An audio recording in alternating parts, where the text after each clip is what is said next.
everybody, I'm Dr. John Douillard and welcome to LifeSpa.com, where we prove the ancient medical wisdom of Ayurveda with modern science. And today I want to talk about the Ayurvedic understanding of age-related cognitive decline.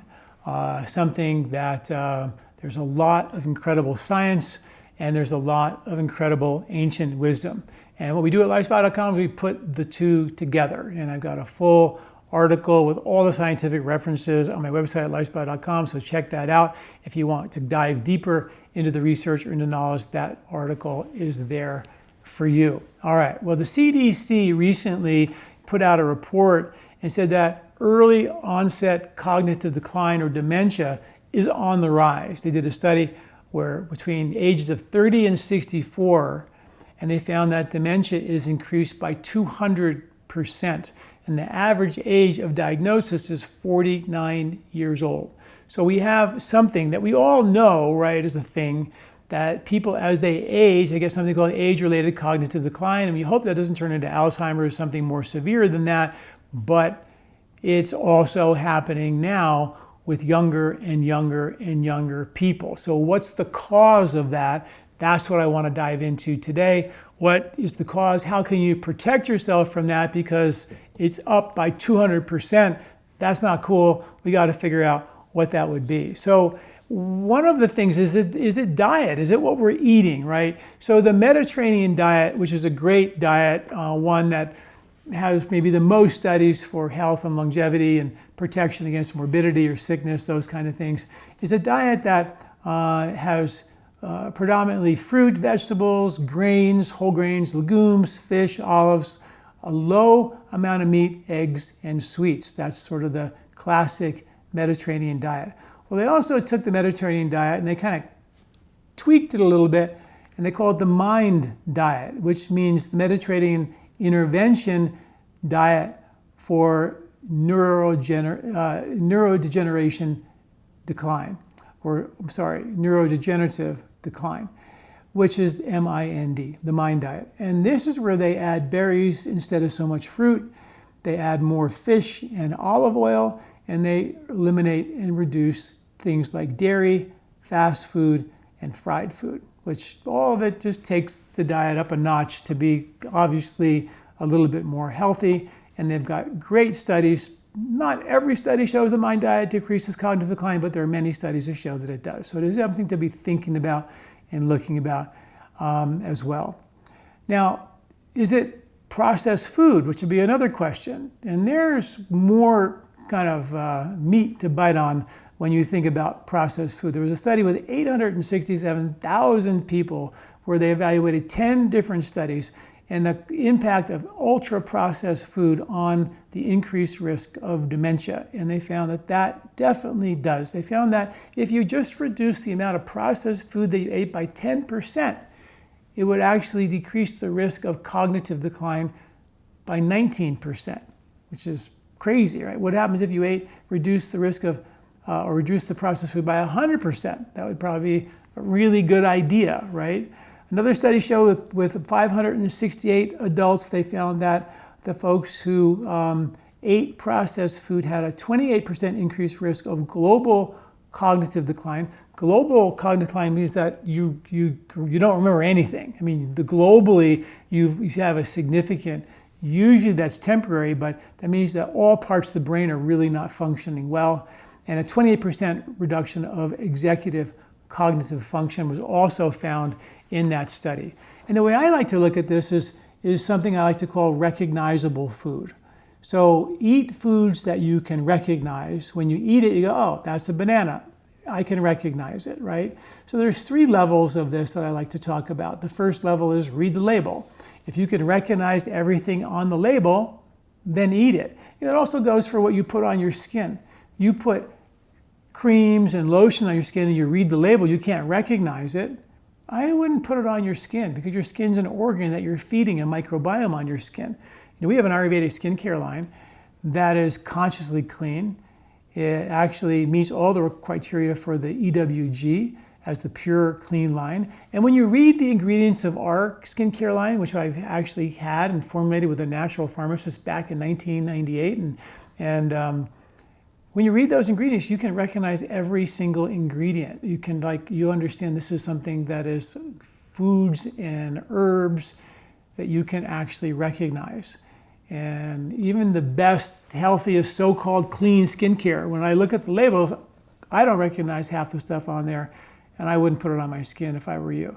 So if you want to learn more about that, go to my website, lifespa.com, or go to store.lifespa.com and check out our Ayurvedic skincare line. It's consciously clean. It's pretty amazing stuff. Anyway, that's the point. Recognizable. Level 1, read labels. Can you recognize them? Good. If not, think twice about eating that. Level 2 is the hidden unrecognizable foods. And I'll give you an example. You eat bread, and you go, well, bread, is pretty recognizable. It's bread.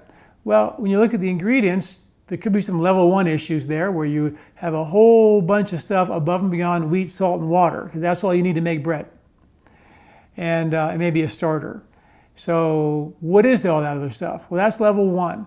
Level 2 is realizing that the wheat that they might actually call whole wheat isn't really recognizable anymore. For example, studies show that when they make whole wheat and they put the wheat berry, the grain, into the grinder, and when it comes out, it only has to weigh 51% of what it started with for it to be called whole wheat in America.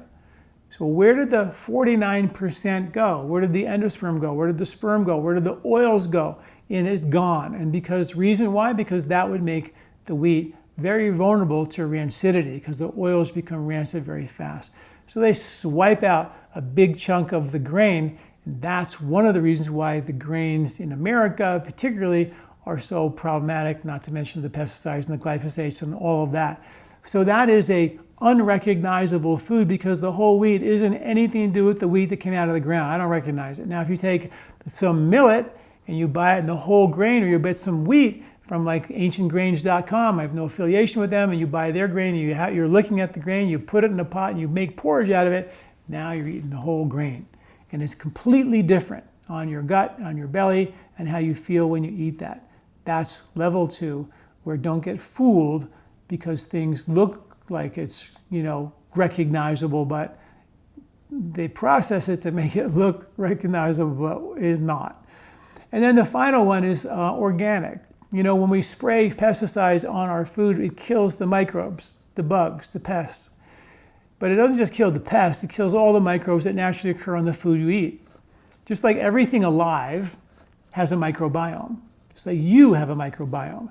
And we kill all the microbes in you, we know that's an extinction event. Studies show that lack of microbial diversity is literally now one of the major extinction events. So if you spray a pesticide on the food, which kills not only the pests, but all the microbes as well, you're actually now not inoculating your gut with the foods to give you the right bugs for the right season, because the bugs in the soil change from season to season. So it's another reason why we want to be eating and changing our foods to a certain extent seasonally, right? Those bugs on those plants help us make the enzymes to help us digest things that we now are shying away from. Grains and wheat and dairy and nuts and seeds and beans and lectins and phytic acids and goitrogens and nightshades. All that stuff we can digest, but when you kill the bugs that help us make the enzymes to digest them, they become more problematic. So people say, don't eat all that food because the food's bad. Wrong. It's not that the food is bad. The food is fine. It's just that you don't have the digestive strength to do it anymore. And those harder to digest foods have been in our diet for millions of years, and they create a hermetic impact on our gut lining, which creates our gut immunity. And I've written articles about the science behind when we actually bubble wrap our diet versus eat foods that are more diverse in season the way we were designed. So it's quite complicated, but quite beautiful. Eat foods that are in season, eat foods that you recognize, get them as organic as you possibly can, because it all matters, and that's recognizable food. The other question about early onset cognitive decline is exercise the cause? Being sedentary, is that the cause? Well, they did a study where they found that when people exercise just 3 times a week, the dementia risk was 13 out of 100. When they exercised less than 3 times a week, the dementia risk increased to 20 out of 1,000. I'm sorry, it was 13 out of 1,000 versus 20 out of 1,000, okay? Studies also show that exercise reduces age-related cognitive decline, as well as increases our brain volume. So in other words, as we get older, we have age-related cognitive decline. Exercise postpones that and saves that off. But also as we get older, our brain volume begins to shrink, and that can become due to a deficiency in vitamin B12. That can be due to a deficiency in omega-3 fatty acids, and it can be due to aging. And when the brain starts to shrink, and literally it does shrink, that's linked to cognitive decline issues as well.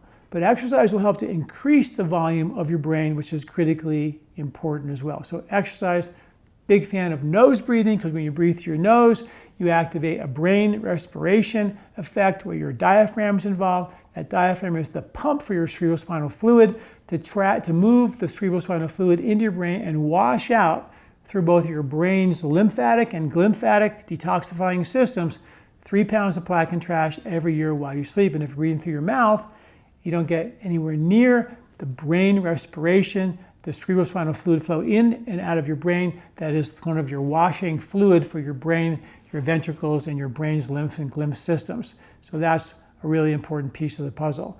In Ayurveda, there are herbs that are well studied for cognitive decline. Ashwagandha is one of them.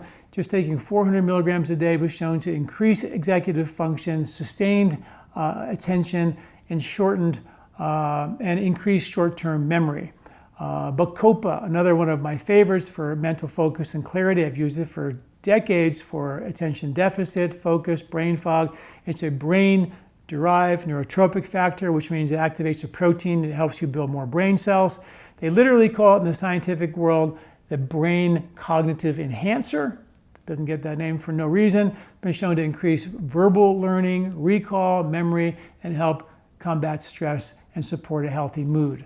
Brahmi or Centella asiatica has been shown in studies to actually boost cognitive decline after strokes because it's a microcirculation agent. It's a brain lymphatic support herb. It helps the brain dump some of its trash, which is really important. And turmeric has been shown to support healthy mood.